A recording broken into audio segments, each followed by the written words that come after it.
Anda menyaksikan Breaking News Metro TV, saya Iqbal Himawan. Dan pemirsa, PDI Perjuangan akan segera mengumumkan calon wakil presiden dari Ganjar Pranowo karena pendaftaran mulai akan dibuka esok hari. Dan saat ini kita akan segera melihat situasi terkini di lokasi, tepatnya di kantor DPP PDI Perjuangan.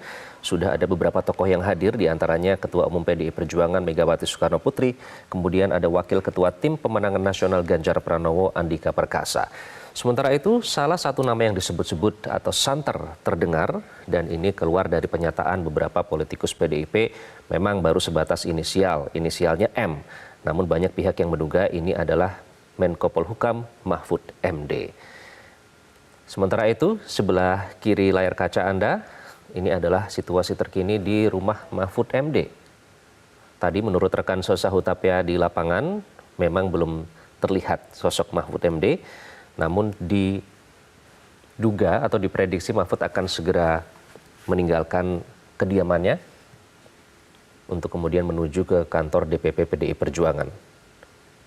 Dan beberapa politikus PDIP termasuk Ketua Tim Pemenangan Ganjar Pranowo, Benny Ramdhani juga sempat menyatakan kepada awak media inisial M, meskipun tidak menyebutkan dengan pasti apakah M ini Mahfud MD, bisa juga Mbak Khofifah misalnya atau yang lain, tapi ini masih akan nanti kami informasikan kepada Anda.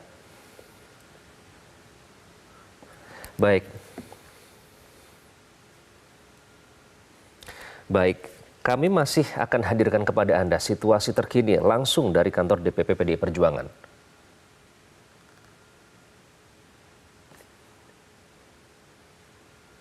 Dan sambil membahasnya, kami masih akan hadirkan kepada Anda situasi terkini di kantor DPP PDIP. Ini adalah perwakilan dari P3 datang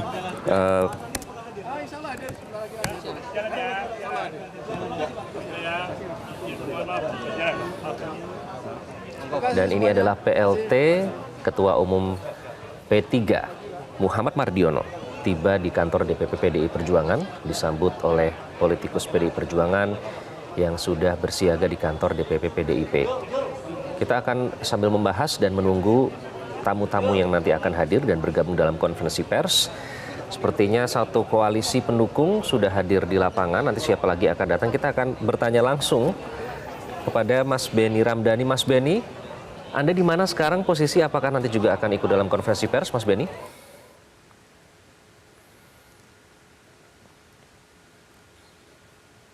Kita coba panggil kembali Mas Benny. Masih bisa mendengar saya, Mas Benny?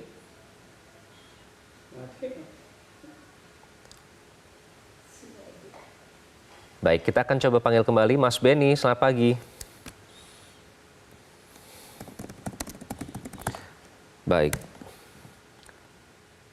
Baik, nanti kami akan kembali coba hubungi Mas Benny yang tadi sempat bergabung dengan Selamat Pagi Indonesia. Kita akan ke Mas Gun-Gun Herianto. Mas Gun-Gun, masih bisa mendengar suara saya?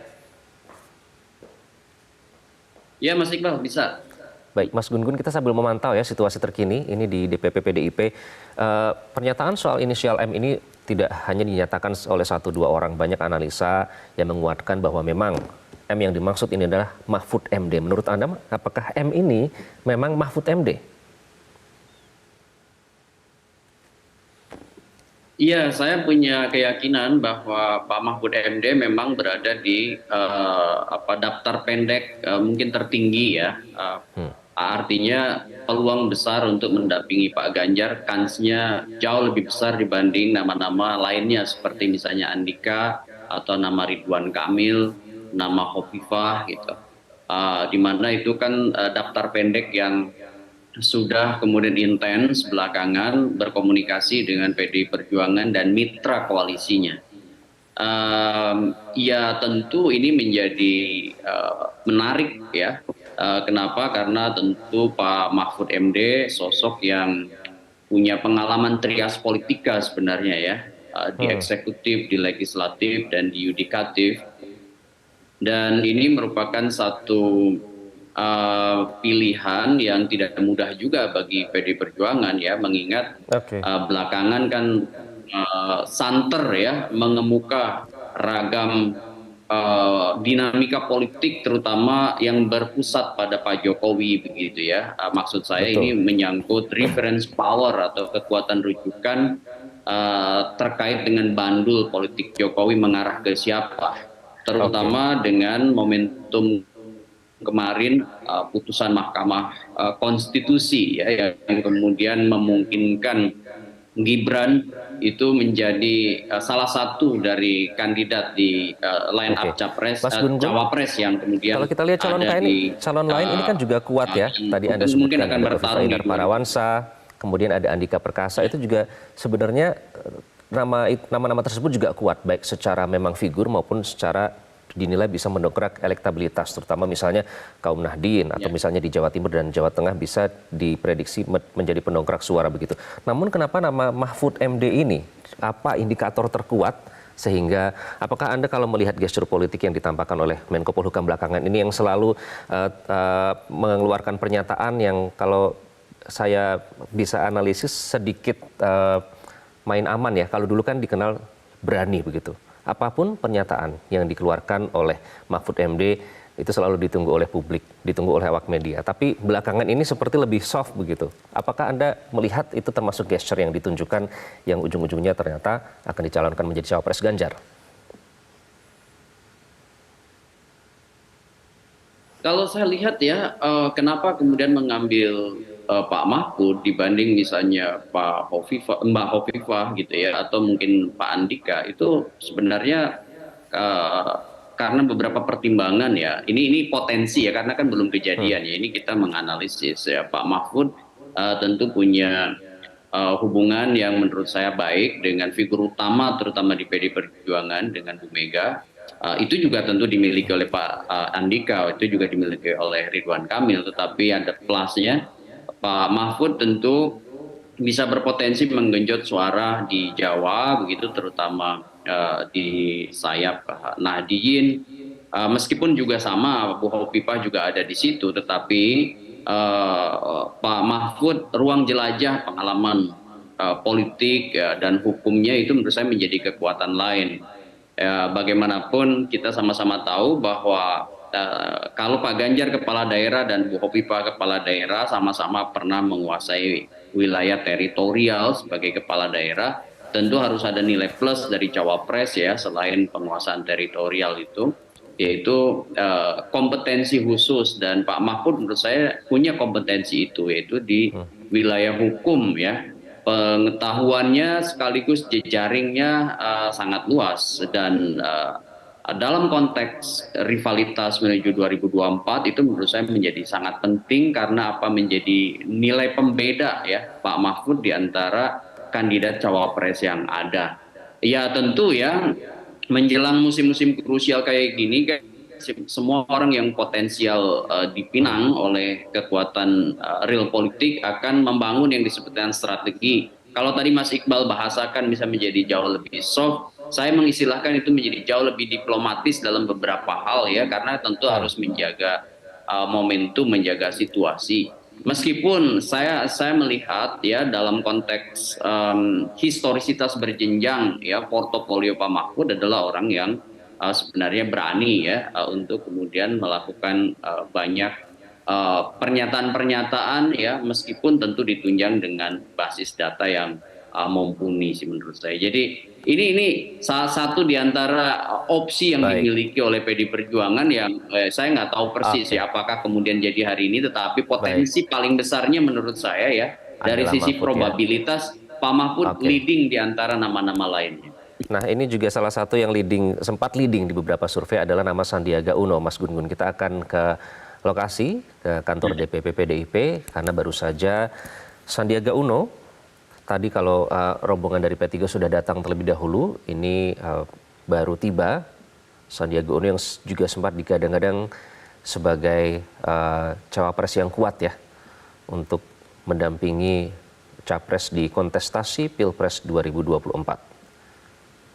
Kalau kita melihat ini sudah disiapkan ruangan untuk nanti diadakan konferensi pers. Kalau kita lihat ya Mas Gun-Gun, jika Anda mengamati ini sudah ada nama yang ya kita sudah tahu pasti nama-nama ketua umum, PLT ketua umum ada di situ. Artinya perwakilan dari koalisi pendukung koalisi ini ada yang akan mengadakan konferensi pers. Tapi ada satu nama Ganjar Pranowo, tapi ada yang absen, tidak ada nama cawapresnya di situ. Bagaimana Anda melihat ini? Apakah ini memang disiapkan sebagai sebuah kejutan atau gimana Mas Gun-Gun?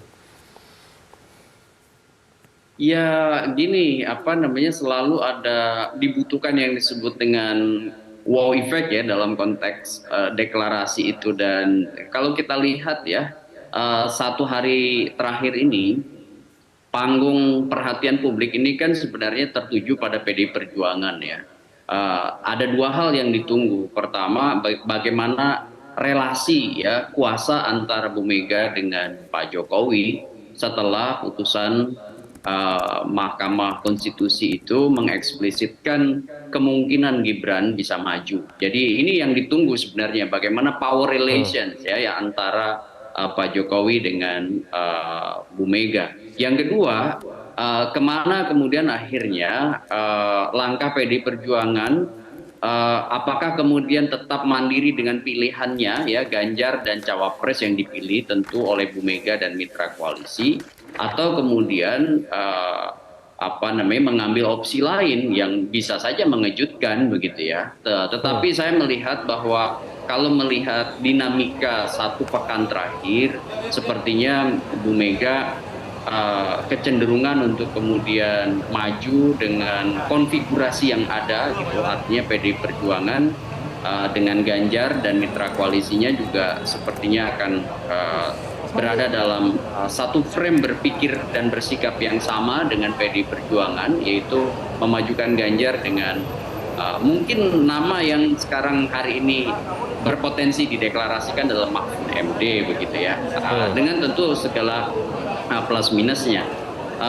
Yang kemudian menarik adalah ketika juga di lain sisi itu ada Gerindra ya yang kemudian berpotensi besar juga memajukan Gibran. Nah, di sini kemudian yang menarik sebenarnya adalah posisi di antara dua kongsi itu yang awalnya kemudian diprediksi oleh banyak orang antara Prabowo dan Ganjar itu kan all president's man gitu ya. Nah, apakah itu kemudian akan terkonfirmasi dari hubungan kuasa politik antara Bu Mega dengan Pak Jokowi jika kongsi ini benar-benar mewujud menjadi poros yang berbeda begitu ya. Contoh misalnya porosnya Pak Prabowo, porosnya Pak Ganjar, dan tentu di lain sisi adalah porosnya Pak Anies. Nah, apakah kemudian ini menjadi kompetisi bukan hanya dramaturgi tapi benar-benar kompetisi yang real begitu, karena misalnya tidak terfasilitasinya komunikasi politik antara Bu Mega dengan Pak Jokowi ya. Kalau misalnya pada akhirnya Pak Jokowi mengambil posisi bandul politiknya lebih mengarah kepada Pak Prabowo, kemungkinan di situ misalnya ada sebut saja investasi dalam tanda petik ya, kuasa politiknya lewat Gibran begitu. Baik, itu yang menarik of the President's Man, kemana bandul politik Jokowi. Dan kita sambil menyaksikan ini lokasi di Ketua Umum Perindo baru saja hadir, Haritanu Sudibyo. Tadi juga sudah hadir politisi PDI Perjuangan Oli Dondo Kambe. Nah, yang menarik Mas Gun, nanti kita akan bahas usai jeda ya. Karena meskipun nama yang beredar ini M inisialnya, tapi ternyata keluar pernyataan dari P3 yang tetap mengusulkan nama Sandiaga Uno. Meskipun ujung-ujungnya ya kami sami nawa atau pasrah saja. Nanti kami akan kembali dengan pembahasannya usai jeda. Tetaplah di Breaking News Metro TV.